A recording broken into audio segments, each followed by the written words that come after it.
Ces équipes médicales se préparent pour des heures terribles. Les patients gravement touchés par le coronavirus arrivent en nombre. À Nyon, il reste encore des lits, mais pour combien de temps? Les infirmiers vont faire le maximum pour les soins, les médecins aussi. Et puis les médecins seront amenés à faire des choix. Un peu, on dit qu'on est en guerre, mais c'est un peu comme dans une guerre où on va être obligé de trier et de savoir quelles sont les priorités. On n'a pas assez de respirateurs nulle part, mais ce sera le maximum qu'on pourra faire pour sauver le maximum de patients. Ouais, ça marche. Et puis, on a un monsieur Moya et notre famille.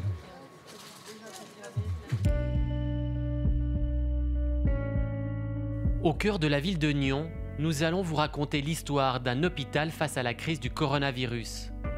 C'est l'histoire d'un combat, celui du corps médical pour sauver un maximum de malades. Une histoire dont personne ne connaît la fin et qui a commencé ainsi.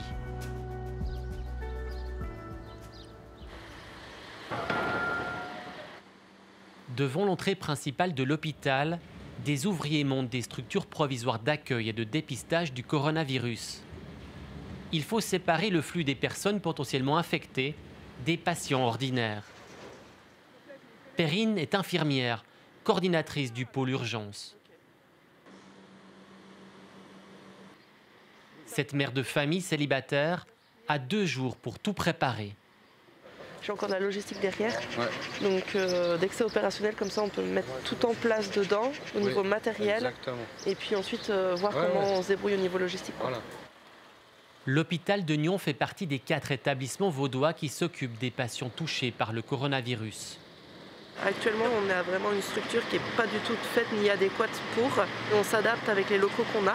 Et puis là de voir cette structure arriver, c'est vrai que pour nous c'est vraiment un soulagement quelque part. Parce qu'ils vont pouvoir travailler dans de bonnes conditions et accueillir les patients dans de bonnes conditions. Au début de la pandémie, les patients qui présentaient des symptômes d'infection devaient attendre dans un garage. Le responsable technique a dû trouver des solutions. Les containers seront un peu mieux qu'un garage d'ambulance, mais j'entends, on est dans une situation de crise. Quelque part, c'est presque la guerre. Donc forcément, il faut s'adapter, puis il faut accepter les contraintes que ça implique. Allez, c'est parti. Écoute, on a mis l'électricité déjà. Ces nouveaux locaux seront dédiés à la réception des personnes potentiellement infectées. Salle d'attente, test de dépistage. On ravance la table et on se met l'armoire plutôt là, derrière, tu sais, le bureau médecin. Là pour le moment, il n'y a que 2 blocs qui sont mis en... Perrine forme un duo inséparable avec sa collègue Aurélie, une jeune infirmière française. Ensemble, ces 2 femmes déterminent la structure d'accueil et de tri des patients. Chaque détail compte. Les gens pourraient même être triés là avant d'être installés en salle d'attente. Et je me suis posé la question, mais qui les accueille au départ pour leur mettre un masque? C'est ça. Si tu laisses l'infirmière du tri ici, elle peut leur donner. Parce que si on laisse les masques dehors, Non, on va se faire piquer. on n'en a plus en Non, 10 c'est minutes. sûr. Ces infirmières s'attendent à une vague de malades ces prochaines semaines. Il faudra tenir sur la longueur. On part du principe où on est au début de la crise. Au début de la crise, là, le personnel est déjà fatigué. On est à la fin de l'hiver. En général, c'est la période assez critique où les collaborateurs sont vraiment fatigués de cette zone, de cette période hivernale. Le pic est loin d'être atteint. On parle de mai, juin. L'hôpital s'adapte, mais la crise s'accélère. Le canton de Vaud dépasse de loin les 1000 cas positifs. Ce week-end, ils étaient plus d'une dizaine hospitalisés à Nyon. Des chiffres qui inquiètent ce spécialiste en infectiologie. Je pourrais dire que c'est malheureusement quelque chose à laquelle on s'attendait, à voir la vitesse d'ascension de la courbe de l'épidémie. Et puis c'est bien sûr quelque chose qui nous préoccupe, parce que 1000 aujourd'hui, 2000 demain et 4000 après-demain, donc c'est sûr qu'on peut s'imaginer si c'est vraiment exponentiel comme on l'entend, et comme on peut le voir sur ces courbes, qu'effectivement très rapidement, il y a un nombre considérable de patients qui soient concernés, dont la minorité qui requiert des soins aigus intensifs va aussi, elle, croître de façon exponentielle. Donc va mettre à mal nos institutions. Les médecins se préparent à toutes les situations, même les pires. On a anticipé, on y a réfléchi. Alors, ces choix seront faits par les médecins qui prendront en charge ces patients, secondés par une équipe d'éthique. On a une commission d'éthique dans notre hôpital et qui sera là en permanence avec en tout cas 1 voire 2 représentants pour décider un peu qui est-ce qu'on va intuber et mettre aux soins intensifs et qui est-ce qu'on ne va pas mettre aux soins intensifs. Mais c'est sûr qu'on parle de ça, et même le fait d'en parler déjà, je trouve que c'est pour moi un gros stress de m'imaginer confronté à une situation de ce type-là. Et on espère bien que ça ne va pas arriver, mais on est obligé d'anticiper. C'est quelque chose que vous redoutez?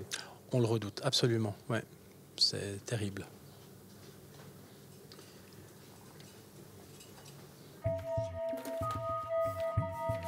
Pour sauver un maximum de vies, l'hôpital doit se couper en deux. Une zone de soins coronavirus hermétique du reste du bâtiment. On est parti. Ça fait des nuits qu'Olivier ne dort plus. Il est le directeur des soins pour les patients Covid-19. La population arrive et commence à se faire justement dépister. On va avoir toutes ces personnes qui sont fragiles, en détresse respiratoire, des asthmatiques forts, etc., qui vont maintenant débarquer. Et c'est ces personnes-là, il y aura 5% de ces personnes-là qui seront intubées aux soins intensifs. On dit qu'on est à 10 jours à peu près de l'Italie, donc ça devrait quand même pas tarder à arriver. J'ai envoyé là les statistiques là. Moins de 10 jours pour éviter un scénario à l'italienne.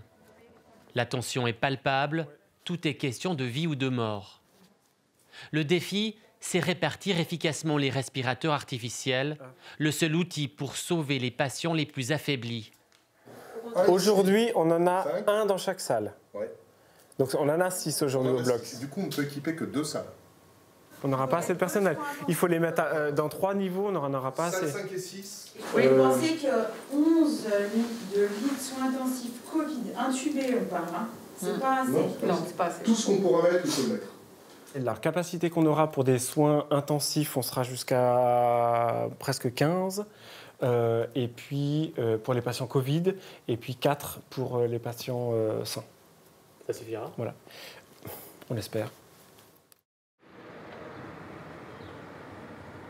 Devant l'hôpital, on retrouve l'équipe de Perrine et d'Aurélie, les 2 infirmières qui ont mis en place le centre d'accueil et de dépistage du coronavirus. Madame Pité ? Oui.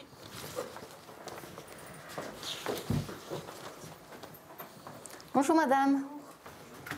Venez seulement. On avait estimé environ à 30-40 personnes. Hier, ils ont fait 60 consultations.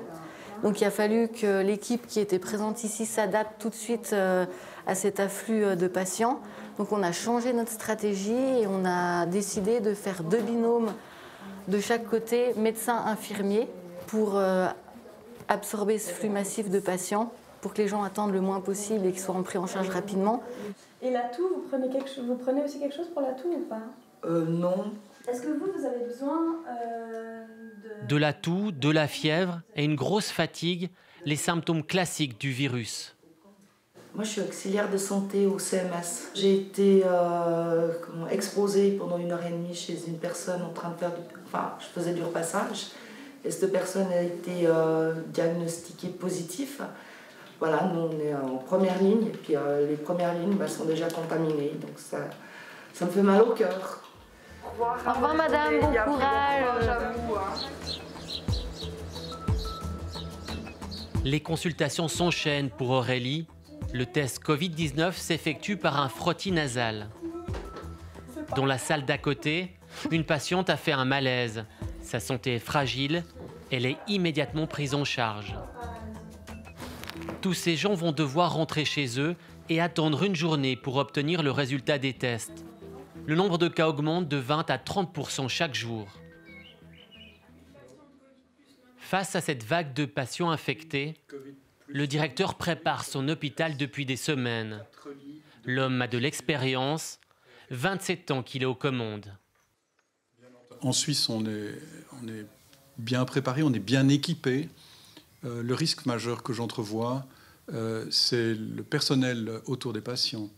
On aura probablement, je ne peux pas être certain, mais on aura probablement assez de respirateurs pour des soins intensifs. Mais combien de temps est-ce qu'on aura assez de personnel autour des patients des soins intensifs? On voit que notre personnel est atteint par le Covid-19. Aujourd'hui, j'ai 23 collaboratrices et collaborateurs qui sont en quarantaine. J'en ai 4 qui sont diagnostiqués positifs au Covid-19. La situation ne va pas s'améliorer avec la vague qui arrive. Et donc, le risque principal pour le directeur que je suis, ça serait qu'on ait 15 à 20% de notre personnel qui sont en quarantaine. Tout le monde est très calme, très posé. Est-ce que c'est vraiment si calme? Est-ce qu'on est si serein face à cette crise? On est professionnel, on est serein. Mais on est conscient que la vague arrive et on sait qu'on va probablement être débordé et qu'on va rentrer dans un type de médecine différent de ce qu'on connaît. Médecine de guerre? Médecine de catastrophe. Médecine de catastrophe, oui.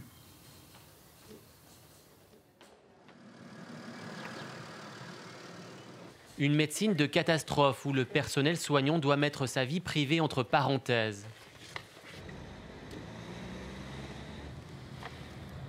Après des journées de plus de 9-10 heures, Perrine peut enfin revoir son fils. C'est sûr, mon loup? Alors on va prendre 8 cuillères. Eh ben. Pendant que sa maman travaille à l'hôpital, Louis est dans une crèche restée ouverte pour les enfants du corps médical. Voilà le dos des mains. J'ai tout enlevé. Alors on rince. On frotte, on frotte, on frotte. Louis, c'est un enfant qui est quand même bien actif, bien éveillé. Donc quand je suis avec lui, quoi. Ça permet vraiment de déconnecter, même si finalement, une fois qu'il est couché, j'y reviens vite quoi, au boulot. Hein. Mais là, c'est la situation actuelle qui veut ça. Je pense que ça accapare l'esprit de beaucoup de monde. Et puis, c'est pas parce qu'on est soignant qu'on est épargné, quoi, bien au contraire. Je soigne des gens tous les jours. J'espère quand même que ça n'arrivera pas jusque dans ma famille. Et je fais en sorte que ça n'arrive pas en leur demandant de bien se confiner et puis de faire attention. Chacun est à sa place. Demain, une nouvelle journée pour Perrine et ses collègues de l'hôpital de Nyon. Leur courage est le seul rempart face à la crise du coronavirus. On avait dansé avec qui, tu te rappelles?